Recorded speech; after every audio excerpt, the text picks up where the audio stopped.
Começa agora o Comprar ou Vender dessa segunda-feira, dia 16 de maio.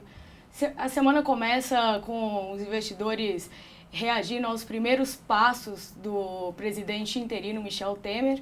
Para conversar um pouco desse cenário da Bolsa, que a gente começa nessa segunda-feira com o mercado mostrando uma leve correção, eu recebo hoje o analista técnico da Clear Corretora, Rafael Figueiredo, e o head de mercados de capitais, Adeodato Volpi Neto. Queria agradecer a presença de vocês aqui no InfoMoney hoje.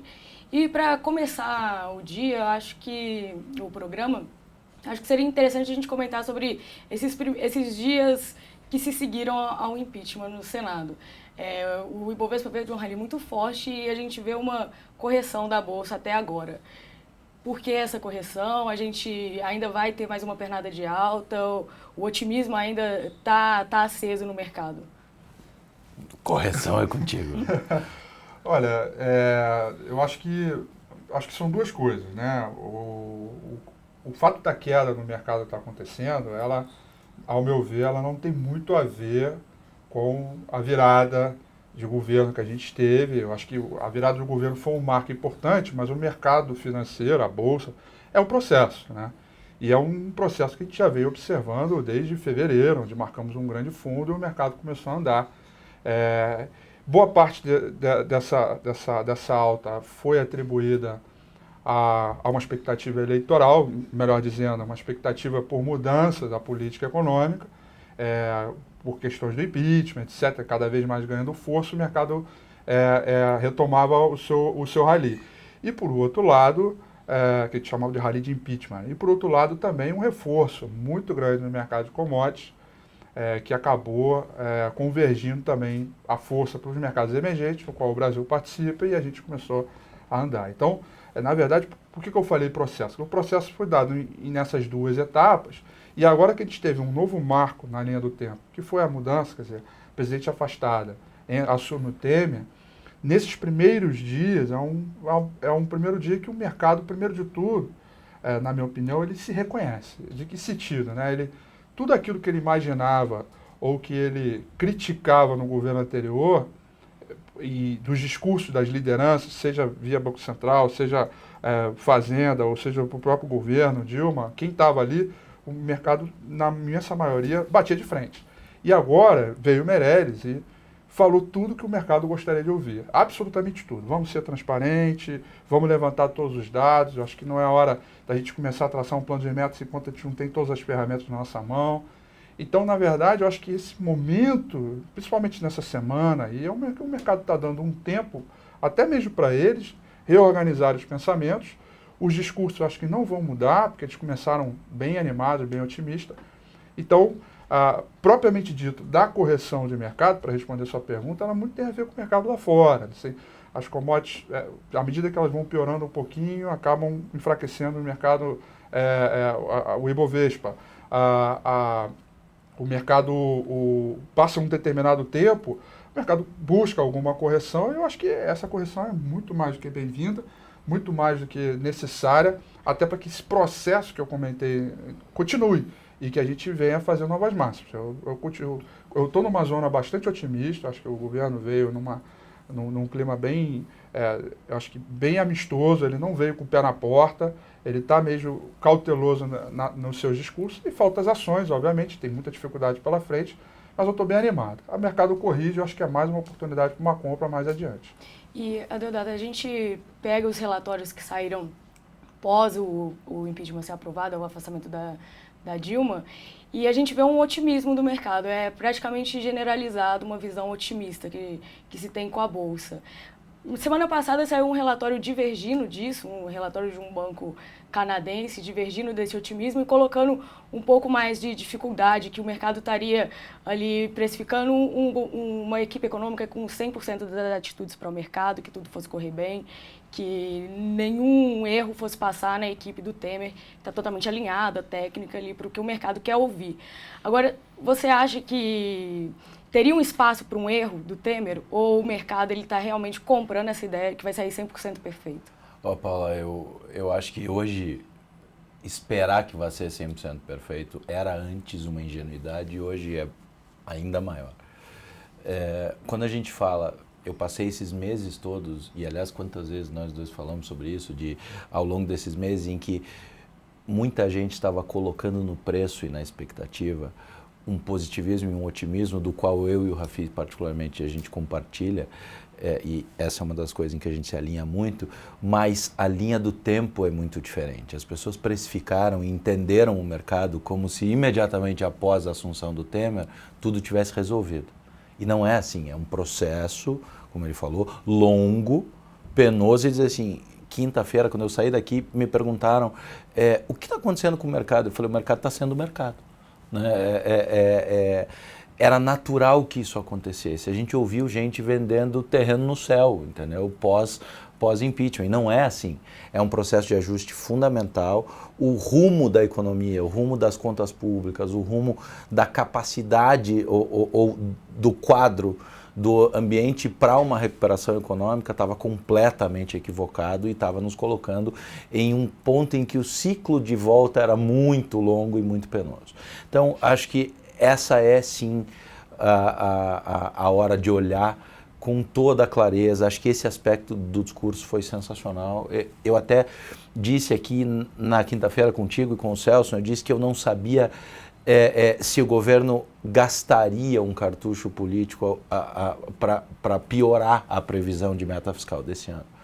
Quando no primeiro momento o Meirelles disse que sim, é porque realmente o estrago é muito grande. E nenhum estrago grande reverte por mágica ou de uma hora para outra. Acho que a gente vai ter, sim, um espaço muito longo. Tem muita especulação na Bolsa. Os últimos meses foram de muito movimento. Você esteve ocupado, né, cara? Com certeza. A gente veio, ao longo dos meses, repetindo sistematicamente na Eleven em relação a uma sobrevalorização de ativos. A gente conversava fora do ar de uma questão que a gente fala muito lá, que é a questão de diferença entre preço e valor. Se você olhar formação de valor, ou seja, a formação de valor de uma companhia vem da sua capacidade de projetar performance futura trazida a valor presente. Chame do que quiser, do método que quiser, mas tem que ver dinheiro acontecendo e quanto isso significa hoje. Em um cenário incerto, com uma economia deteriorando, com uma conta de investimento cada vez menor, projetar valor estava muito difícil. Ou enxergar valor, enxergar um caminho estava muito difícil, mas os preços vieram acontecendo. Então, tem muito ativo sobrevalorizado? Tem. Mas tem muito ativo que vinha performando de uma maneira ok, não espetacular, mas ok, bem razoável, mas que tinha muito fundamento e que com uma economia aí entrando no trilho, certamente vai ser grande oportunidade de investimento com foco em longo prazo, com foco em geração de valor, com foco em patrimônio. Mas o mercado está acordando. Eu acho que a grande maioria do mercado, é bem verdade, tinha absoluta convicção de que não seria uma mágica após o Temer. Mas algumas vozes tentaram, talvez até para criar uma pressão política ou até por alguma conveniência comercial, não sei, mas fazer alguma coisa que desse uma percepção da possibilidade de um milagre, de uma multiplicação de ativos. Não é assim. É duro, mas é consistente. Acho que isso é a grande diferença agora. A expectativa que o mercado criou em cima dessa mudança, ela acabou sendo exagerada em cima de uma possibilidade de mudança e retomada de crescimento do Brasil, ou está em linha com o que a gente pode ver realmente? Paulo, eu acho que a expectativa estava certa, o preço estava errado. O timing estava errado, entendeu? Entender que isso vira preço, que isso vira valor nessa velocidade, é ingênuo para não dizer irresponsável, entendeu? Mas a expectativa estava certa. Quando a gente olha e escuta aí, né, o Meirelles falando o que ele falou, e acho que o Brasil está... Eu ia tocar nesse ponto. Eles estão focados em trazer institucionalidade para o Brasil. Tornar crível o discurso. Acho que o José Serra fez foi importantíssimo sob a ótica de relações exteriores, olhando e dizer assim, peraí, moçada, aqui eu tenho, sei lá, 85% do PIB dessa história toda. Não vem me bater com esse papo que vocês estão quebrados, a gente não. A gente tem uma tarefa de casa para fazer, mas você precisa de mim mais do que eu de você.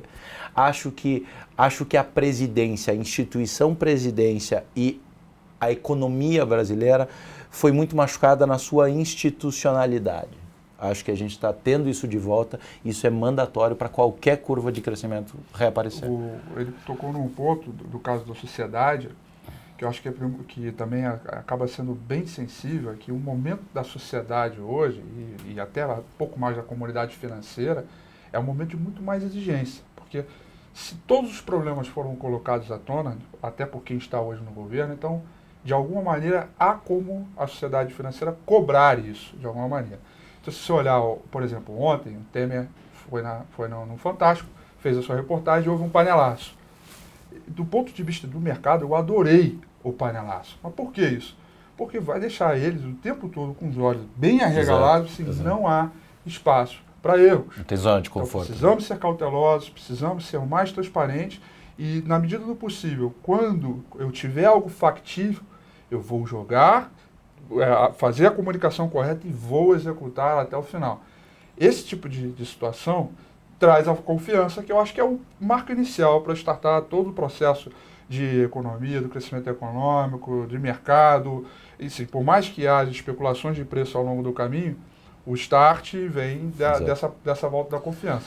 E aí, o timing dele hoje é um timing muito melhor, porque tem um problema cíclico, uma questão cíclica, que o mercado volta porque parou de piorar, pura e simplesmente por causa disso. Quer dizer, a economia ela se torna um pouco melhor, o desemprego reduz um pouco, fica uma situação de um pouco mais de conforto, embora muito longe da capacidade de fazer economia e retomar os trilhos do crescimento, mas ao menos deixa todo mundo muito alerta.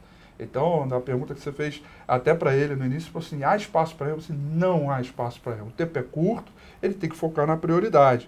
Então, E vai ser um mercado vigiando o governo o tempo inteiro. Exatamente, como um panelaço. Quer dizer, o panelaço que fizeram ontem, o mercado pode fazer em cima dos preços a qualquer momento. Basta eles darem um mole. E antes de ter a sessão no Senado, né, que aprovou o impeachment, os jornais já apontavam que o Temer tinha desistido daquela ideia de cortar os ministérios e depois, pela pressão do mercado, ele teria voltado atrás e ido na ideia inicial de cortar os ministérios. Foi exatamente o que ele fez. Então, ele acabou mostrando, vocês acham, uma postura pró-mercado nesse sentido. O mercado não gostou, então eu voltei atrás e vou entregar o que eles Paula, querem. é mais do que pró-mercado. É fazer o que tem que fazer. Não, essa história de pró-mercado acaba até maculando o quão consistente é a decisão e o processo que eles estão começando. O mercado é um reflexo da economia real. Quando a economia real vai de mal a pior, o mercado vai transferir isso e transmitir isso. A especulação vai acontecer sempre, óbvio. O sistema financeiro global movimenta o tamanho do mercado de derivativo, é assim. Isso acontece e você acha uma série de nomes diferentes para chamar o capital especulativo. O mercado financeiro precisa do capital especulativo. O que não pode acontecer é uma distorção muito grande em que o fluxo de capital especulativo sobrepõe demais o investimento em geração de valor e aí você cria uma descompensação. Então, quando você tem um movimento que devolve uma economia como a brasileira, com a dimensão da economia brasileira. Eu escutei na Moody's em Nova York recentemente uma frase sensacional. Eles me disseram assim, o hedge do Brasil, ou seja, a proteção do Brasil é a dimensão do Brasil como economia, entendeu? Então não é pró-mercado, é fazer o que tem que fazer. Quando ele tentou, e era o nosso alerta anterior, fazer algum tipo de acomodação política, eu não tenho dúvida que a portas fechadas alguém deve ter dito, cara, se a gente fizer isso aqui, a gente não volta o troço pro trilho nunca mais. E aí acho que desse caminho aí deve ser o que está acontecendo, entendeu? Então não é pró-mercado, embora a gente se use muito essa expressão, que na minha leitura, uma maneira míope de olhar, tanto quanto o tal do neoliberalismo virou o demônio, entendeu? Acho que o discurso de um Estado menor, um Estado mais diligente com as suas contas, é absolutamente condizente com o que tem que acontecer. Acho que é só isso. Nossa realidade hoje, ela está muito clara, né? A gente tem um descompasso entre o que o preço de mercado fala para a gente e a economia real está dizendo na verdade. E o que, no longo prazo, essas duas variáveis, se é que eu posso colocar dessa maneira, elas tendem a se convergir. Porque uma hora que a economia ela aponta para uma direção em termos de valor, o mercado imediatamente aponta para o meio de caminho e exagera, porque tem humor, tem expectativa, tem estresse, tem de tudo. Então ele pode ir mais para cima, exagerando no otimismo, pode ir mais para baixo. Então acho que no início do ano isso aconteceu para baixo, e à medida que for mudando essa expectativa, o mercado... Então a gente tem hoje o Ibovespa subindo mais de 20% no ano, com uma projeção de PIB de 3,5%, 4% de queda, com perspectiva de uma melhora para o ano que vem. Então, quer dizer, a reação, ela tá, no preço, ela está acontecendo hoje. O que eu vejo? E aí, por isso que vem a minha linha de otimismo a partir de agora. Porque à medida que o mercado começar a convergir para a economia real, ou seja, a economia real apontar, em termos de valor, algum crescimento, quer dizer, esse produto, essa empresa ou esse setor, ele tem um bom potencial para frente, dado, e eu consigo ver isso agora, colocando tudo para valor presente, então a minha ação é agora. Então, quer dizer, o poder de decisão que a gente tem hoje em termos de expectativa de mercado, ele é imediato. E aí é por isso que a Bolsa acaba refletindo de uma maneira positiva. Então, embora a gente tenha esses movimentos de correção, voltas, engraçado, eu recebi um e-mail hoje, né, de um cliente, falou assim, pô, Rafael, você falou mudança eleitoral, falou do dólar para baixo, etc. E agora, assim que assumiu o Temer, o dólar subiu e a Bolsa caiu. Falei, cara, calma, né? Assim, mas não dá para falar que é um sobe no boato, cai no fato, porque a expectativa é ainda de que isso continue subindo. Por mais que a gente esteja no movimento de correção, a expectativa é ainda para cima. Eu acho que não é nem boato nem fato, Paulinho. São fatos. Assim, cara, o mercado está sendo mercado, entendeu? A gente teve uma aceleração brusca da Bolsa, do mesmo jeito que em janeiro a gente enviou para os nossos clientes uma análise chamada calma, não é o Armagedon chinês, entendeu? A China não vai acabar com o mundo não vai colapsar, mas a gente estava com o Ibovespa batendo 37. Certo? Da mesma maneira, essa reaceleração é muito descolada. Vou usar a informação, o dado que o Rafi usou. Você tem 20% de valorização do Ibovespa no ano para uma projeção de PIB de menos 3,5%, menos 4%, que seja. São os ativos que formam a economia que estão ali dentro. Então, há uma distorção. Então, o mercado vai ser mercado até que ele compreenda a consistência e o quão execuível são essas medidas. Que eles sabem o que fazer, é claro para todo mundo. Mas a gente tem um modelo constitucional de gestão presidencial da relação do presidente com o parlamento que o legislativo precisa apoiar. Mas ele teve 340 votos, 360, quando ele só precisava 340 na Câmara. É verdade. Aí o Solidariedade ergueu a bandeira e disse assim, reforma da Previdência nem a pau. Alguns como deputados que fica agora já... essa questão das reformas? Porque a reforma da Previdência já é um tema que também já está entrando em divergência com alguns partidos, sindicatos, né, algumas linhas. E outras reformas, né, que o Temer precisa implementar. Como que fica isso também? Como Deixa eu citar uma mesmo? frase só. Ele é mais esperto que eu para responder essa pergunta, mas eu vou citar uma frase. Eu adoro Matrix, né? A série dos filmes. E tem uma frase no filme que se aplica perfeitamente nessa realidade. Ele diz assim, eu nunca disse que ia ser fácil, só disse que ia ser a verdade. Né? O Matrix fala exatamente isso. Acho que é mais ou menos o que a gente está encontrando. Acho que são muitas barreiras, de fato. Isso está muito claro em termos de você olhar o cenário e ver o quão turvo está a questão quando você levanta todas as questões que são emergenciais. Eu acho que a saída de você discutir uma reforma da Previdência, que é algo muito mais longo do que simplesmente ficar falando, é você resolver pontos que comecem a deixar o cenário menos turvo, e aí você começa a entrar um caminho mais aceitável em termos de aceitação, porque isso depende do Congresso, isso depende de várias outras instituições ali e também de um grande apoio da sociedade para que isso se execute. Então, Esse apoio da sociedade ainda está um pouco dividido. Sim, também. mas porque está ainda o desemprego alto, a inflação ainda está acelerada. Quer dizer, à medida que o mercado recuperar de maneira cíclica, já vai ter um desemprego um pouco menor, a gente vai ter algo mais apresentável, é um timing importante esse. Mas ainda voltando sobre a questão dessas barreiras, do cenário turvo, eu acho que tem que focar naquilo que é digamos assim, o mais importante. Eu disse outra vez num vídeo, né, que chega um paciente lá em estado na emergência no hospital e o cara chega com um problema na cabeça e uma perna quebrada. O médico necessariamente vai ter que olhar a cabeça primeiro para depois a perna quebrada. A perna quebrada pode segurar um pouco, mas a cabeça não. Então, qual é hoje o problema central hoje da economia? Múltiplas faturas, hemorragia interna. Então, assim, eu acho que ele tem que necessariamente focar no aspecto fiscal.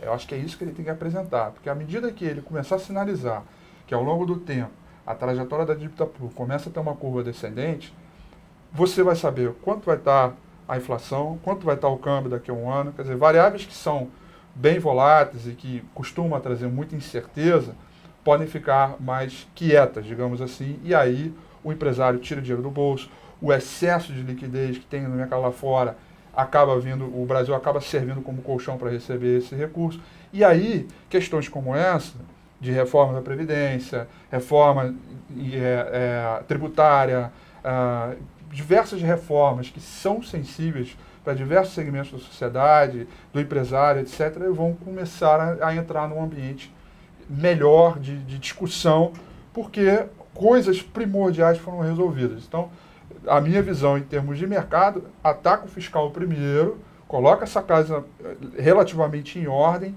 e aí ele vai ter liberdade para ter essas discussões mais para frente. Mas em função de algumas medidas também de aumento de impostos ou retirada de alguns benefícios que o governo da Dilma concedeu, isso também pode prejudicar algumas ações, deve prejudicar alguns setores pontuais da Bolsa, né? Então teria que ficar atento a isso também. Assim, todos os principais setores foram muito machucados na Bolsa, todos. Você tem... alguns refletem mais claramente a realidade econômica, outros menos. Se a gente olhar, dando um exemplo de um setor muito importante e ativo na Bolsa, que é a construção civil, você tem uma série de ações que derreteram, mas as companhias derreteram. As companhias derreteram. O endividamento foi nas alturas, a estrutura de caixa corroeu, acabou o investimento, aumentou o estoque, cancelamento, acabou o crédito imobiliário. Foram companhias que se planejaram para um Brasil que não aconteceu. A conta chega. Tem lá talvez uma ou duas ações dentro desse setor, na minha leitura mais uma do que duas, mas uma companhia dentro desse setor que continuou performando sob a ótica da ação da Bolsa, na Bolsa. Então você tem valorização da ação porque tem caixa resiliente, tem uma gestão controlada, planejou-se para o Brasil o que aconteceu, anteviu os movimentos e se preparou. Então você olha e diz assim, o setor machucou na Bolsa muito, mas as companhias derreteram na Bolsa. Acho que um setor que a gente também acompanha muito de perto, que é o educacional, sofreu demais, porque logo após, o que foi surreal, né? Porque logo após o governo anunciar, vencer a eleição de 2014 e anunciar que o slogan do governo seria a pátria educadora, eles enfiaram a tesoura no FIES.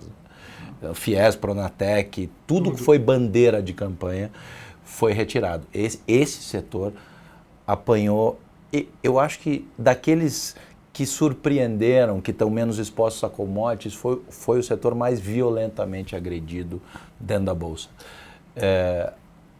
Esse está diretamente atrelado à necessidade dessa confiabilidade, da redução do desemprego, da condição de projetar um futuro. Porque aí o cara volta a estudar, ele investe nisso, ele usa o financiamento. Então, setores, acho que num quadro volátil como o nosso é muito, no mínimo, perigoso a gente olhar para a Bolsa por setor. Separar as companhias é fundamental nesse momento. Esse lance do setor me faz lembrar também uma coisa que eu acho que foi marcante até para mim, até pela história que eu tenho de aprendizado de Bolsa, que foi o setor elétrico, né? Tradicionalmente era um setor calmo, defensivo. Exato. E que à medida que o governo botou a mão, falou assim, olha, agora a energia, eu vou derrubar a energia elétrica, eu vou bagunçar com todos o fluxo de caixa e tudo que tem de valor da empresa, eu vou bagunçar literalmente. Você vê um reflexo, no gráfico você vê isso, você vê um comportamento muito calmo, daqui a pouco você vê uma mudança de perfil, de preço, porque houve uma quebra de confiança muito grande. Então, naquela época, se for por volta de 2011, 12, 13, você via muitas empresas que tinham, fundos estrangeiros, inclusive, que aplicavam em ativos de valor, procurando retorno sobre em relação a dividendos, investimento de longo prazo, saíram em debandada. Quer dizer, mais um reflexo de um setor que tinha um certo perfil, uma certa personalidade e que tudo isso foi simplesmente tesourado de alguma maneira. Então, eu prevejo um retorno. Então, assim, por exemplo, o setor de energia elétrica, que costumam naturalmente pagar bons dividendos, acho que isso pode retornar. Empresas, você está vendo, por exemplo, o Equatorial, está na máxima histórica. Ponto final, máxima histórica. Nós estamos ainda numa situação ruim e ela conseguiu ainda ser resiliente, sobreviver. O Dato talvez tenha os números melhores do que eu não acompanho o fundamento da empresa em si, mas o fato de estar na massa histórica pega uns pontos suficientes para ver que essa retomada ela já vem com muito mais força, muito mais violência. Então, é o mercado se transformando e talvez pegando de volta muita coisa na época do rally que a gente teve importante, que foi o grande crescimento da Bolsa de 2002 a 2008, onde empresas começaram a crescer por conta de valor, teve um boom das commodities, que é o segmento mais cíclico, que realmente chama uma especulação mais forte, empresas mais defensivas. Então, esse cenário, ao meu ver, ele começa a se reacender de novo. E aí a gente passa para um novo movimento de mercado, talvez com menos intervenções, com menos surpresas desses tipos. Acho que surpresa vai acontecer sempre, nós somos um país emergente, estamos ainda sensíveis com qualquer movimentação China, Estados Unidos ou qualquer outra coisa lá fora, mas em termos de mercado doméstico, eu acho que isso tende a diminuir bastante e aí setores como esse acabam ganhando um pouco mais de força. Agora, para a gente terminar esse bloco e aí depois partir para o próximo, a gente vai falar das ações que estariam ali em ponto de compra. Queria fazer duas perguntas. Primeiro para você, se quem está de fora pode comprar a bolsa, está na hora de comprar.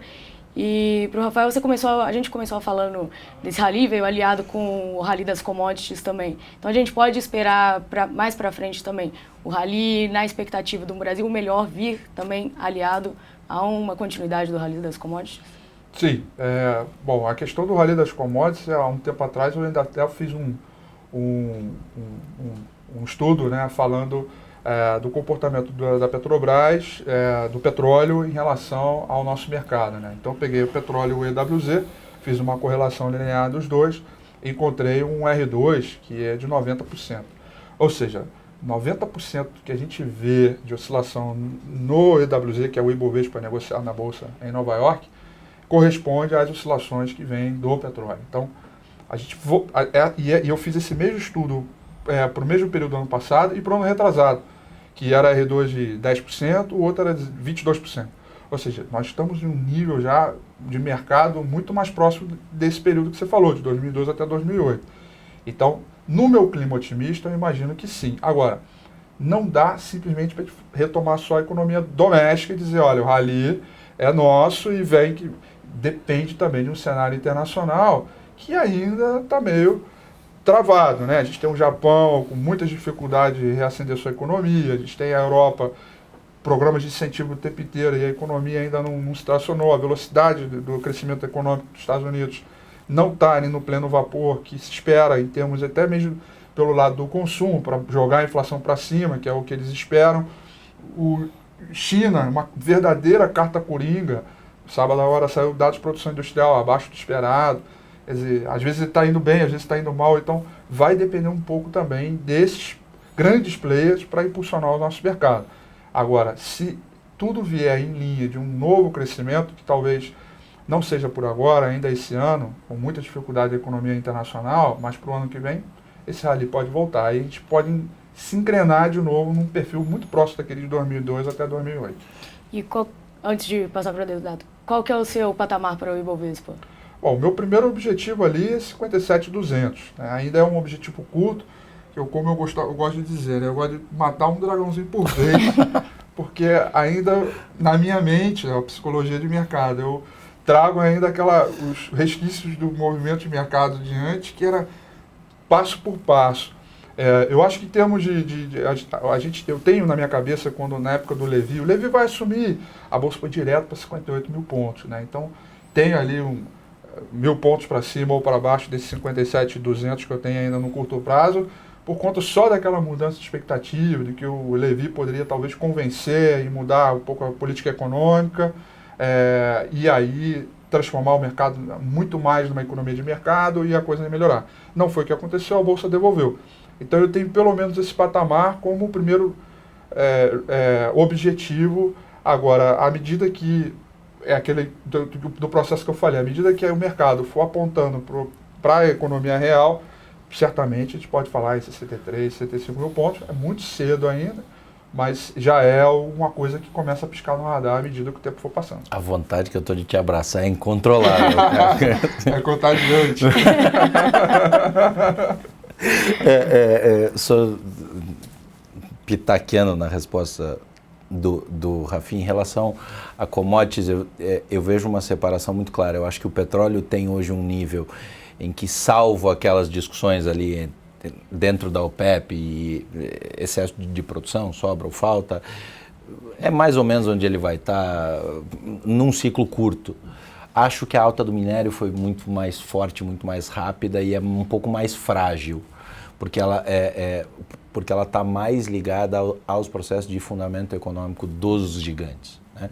Então, acho que talvez o minério possa sofrer um pouco mais do que o petróleo no curto prazo, até estabilizar, até achar um novo patamar de estabilização. Em relação aos dados divulgados da China, eu tenho repetido o seguinte: errar a expectativa sobre a China na minha leitura ou na nossa leitura como companhia, tem um erro muito importante. O mercado trata a China ou espera a China mantendo crescimentos de país emergente.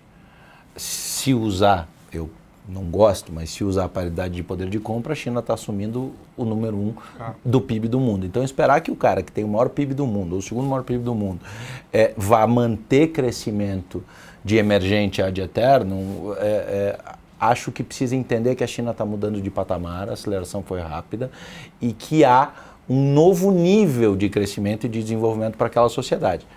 Nossa leitura é também que a China tem uma grande vantagem, que a solução do problema dela está lá dentro. Mais de 1 bilhão, mais de 1 bilhão de pessoas que foram negligenciadas sob a ótica de consumo. Então, desculpa, mas a vontade de dar um abraço no Rafi para essa expectativa. E agora, para comprar a bolsa agora, pode entrar? Quem está de fora, é hora de comprar, o momento? Paula, assim, comprar bolsa é muito perigoso generalizar. Do mesmo jeito que eu falei sobre o setor, comprar a bolsa, genericamente falando, é perigoso. Entrar na bolsa e encontrar oportunidades de investimento com foco em geração de valor, criação de patrimônio, olhando para o longo prazo, o momento é sensacional. Porque os ativos ainda, aqueles menos líquidos, tá? que são menos expostos ao capital especulativo e mais ligados ao fundamento, esses caras, na grande maioria, não passaram esse rally, não tem um fluxo tão grande de capital, tendem a entregar valor no médio e no longo prazo. Aí o momento é ótimo, sim. Mas generalizar é um grande perigo, tem que saber exatamente o que faz. E dessas ações a gente vai falar daqui a pouco, no segundo bloco. Por isso que eu não estou falando, para você não brigar comigo. Exatamente. Bom, daqui a pouco a gente volta com o segundo bloco, 30 segundos a gente está de volta. Até mais.